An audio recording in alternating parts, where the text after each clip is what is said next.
Bienvenidos, reciban un cordial saludo desde este nuevo encuentro de información médica a su alcance.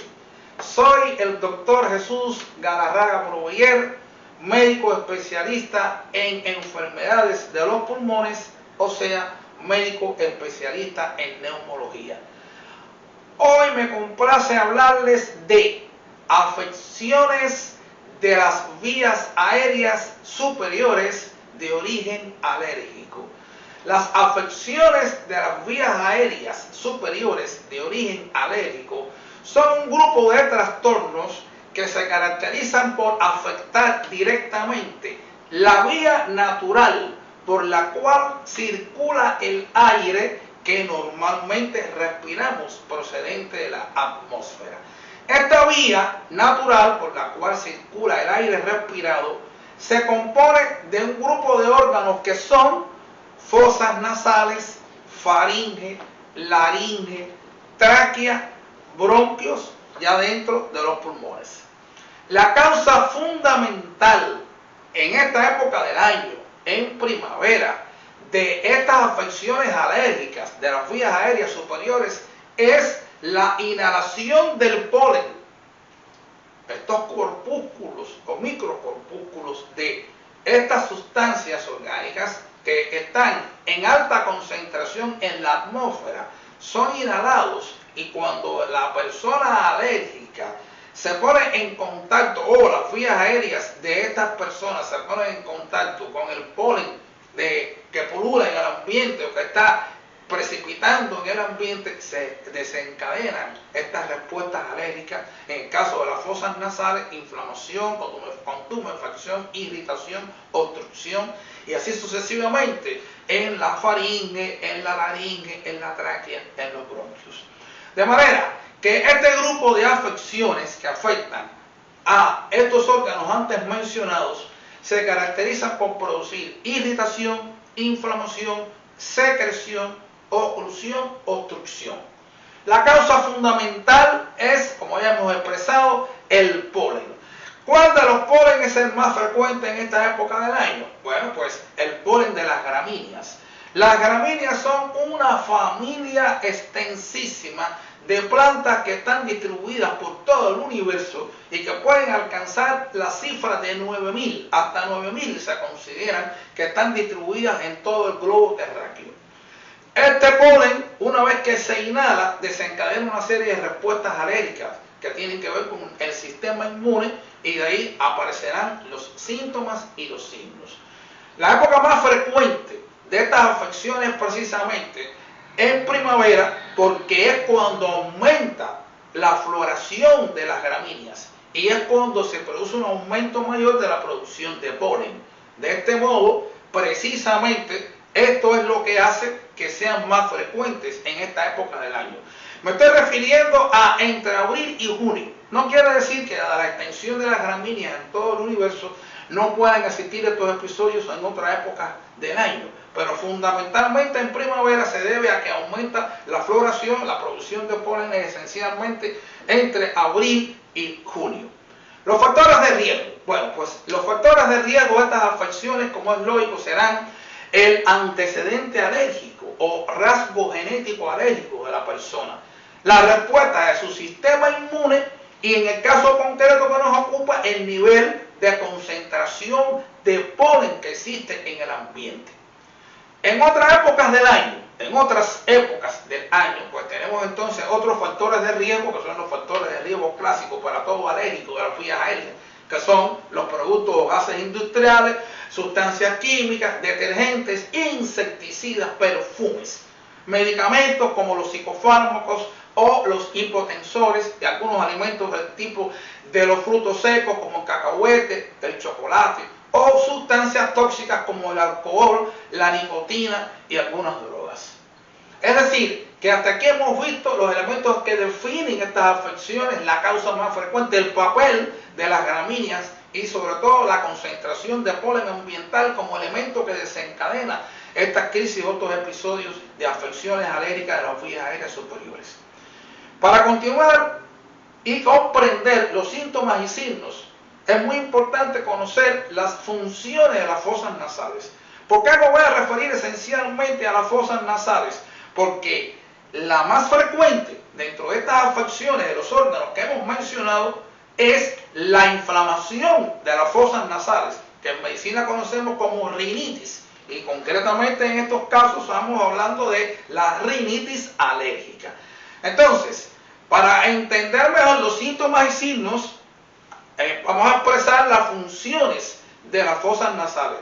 Las funciones de las fosas nasales son esencialmente 4. Es decir, calientan el aire que respiramos, sirven de filtro, en este caso, filtran las impurezas del aire que hemos respirado, nos protegen de microbios o de microorganismos patógenos que existen en el ambiente y conservan el gusto, conservan el sentido del olfato, tanto del olfato como del gusto. Esas son las 4 funciones de las fosas nasales. Entre los síntomas y signos, tanto en niños como en adultos, tenemos picazón y escozor dentro y fuera de la nariz, el goteo constante de secreción procedente del interior de las fosas nasales, estornudos y obstrucción que impide evidentemente que respiremos bien a través de las fosas nasales. Es sumamente importante respirar a través de las fosas nasales para garantizar el calentamiento del aire, para que el aire respirado no llegue frío al interior de los pulmones. Además de estos síntomas y signos que he mencionado, la picazón, el escozor, la congestión nasal, la obstrucción, el goteo constante, el estornudo frecuente, tenemos disminución del olfato. Ya hemos dicho que las fosas nasales conservan el olfato entre sus 4 funciones. Además del dolor de cabeza puede existir alteraciones del sueño y puede también existir disminución de la concentración mental y otras veces alteraciones hasta del estado anímico, hasta alteraciones, puede llegar a existir hasta alteraciones del estado anímico. Estos son los síntomas y signos de la afección típica. Estamos hablando de las rinitis alérgicas. Otras manifestaciones, en este caso, de las afecciones alérgicas de esta índole son la sinusitis, la laringitis, la laringotraqueitis, la faringitis y el asma bronquial. Pero además puede asociarse a esta afección la conjuntivitis, que a pesar de que no pertenecer, de no ser de estructuras de órganos de las vías aéreas, se asocia con frecuencia a la rinitis alérgica. Y estamos hablando entonces de la rinoconjuntivitis de origen alérgico. En el caso de la conjuntivitis que se asocia a la rinitis o no, puede presentarse independiente también la conjuntivitis, encontraremos en los ojos enrojecimientos de los ojos, escozor, picazón y lagrimeo constante. Eso es en el caso de la conjuntivitis como otra forma de manifestación de estas afecciones alérgicas primaverales. Ahora, regresando al resto de los órganos que hemos mencionado que tienen que ver con la vía aérea, tenemos entonces la faringitis. Que la faringitis, ya ustedes saben que se caracteriza por escozor, picazón, dolor al tragar de garganta. Dolor al tragar en la garganta, picazón, escozor. Puede haber alguna que otra secreción también. La laringitis se caracteriza por ronquera, debilidad al hablar, pero sobre todo hay un signo que caracteriza a la laringitis, además de la pérdida de la fuerza en la voz y de la ronquera, que es la tos. Un tipo de tos que recuerda el ladrido de un perro, y nosotros lo llamamos en medicina tos perruna. Por último, quisiera referirme a la sinusitis, que se caracteriza también por dolor de cabeza frontal o alrededor de las fosas nasales, muchas veces con secreción y obstrucción también nasal, y otras veces hay secreción posterior de la garganta, por la cara posterior de la garganta. Es decir, que otras manifestaciones de estas alergias primaverales son la conjuntivitis, asociada o no a la rinitis, la sinusitis, la faringitis, la bronquitis, en este caso asmática, la laringitis. En el caso del asma bronquial, bueno, pues los cuadros que ya conocemos típicos de bronquitis asmatiforme o de asma bronquial con falta de aire, opresión, tos y con o sin expectoración. Esos son los síntomas y signos y las otras manifestaciones más frecuentes de estas afecciones alérgicas primaverales.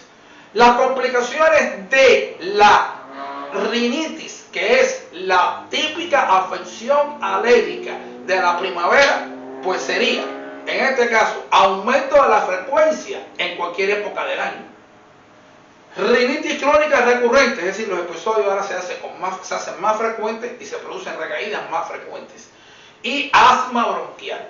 Debo destacar que el asma bronquial es 3 veces más frecuente en estos pacientes. Es decir, hay un riesgo de 3 veces mayor de padecimiento de asma bronquial en estos pacientes. El diagnóstico se basa en los síntomas y signos, lógicamente, en el antecedente alérgico, muy importante el antecedente alérgico de estas personas, y las pruebas cutáneas alérgicas para encontrar la causa. Es decir, las pruebas cutáneas nos van a garantizar, o por lo menos nos van a hacer llegar a cuál puede ser la causa de estos pacientes que producen estas afecciones. Tratamiento. Bueno, pues en el tratamiento tenemos que insistir en la prevención. Hay que descontaminar el ambiente. Hay que evitar el contacto con todo lo que sea polen, con todo lo que sea caspa de animales, con todo lo que sea pelos de animales, todo lo que realmente esté contaminando y que sean factores que desencadenan demostrados estas crisis de rinitis. Estamos hablando de rinitis alérgica. También hay que contaminar el ambiente de humedad, hay que evitar la humedad porque muchos hongos viven en la humedad y son factores que desencadenan las crisis de rinitis alérgica.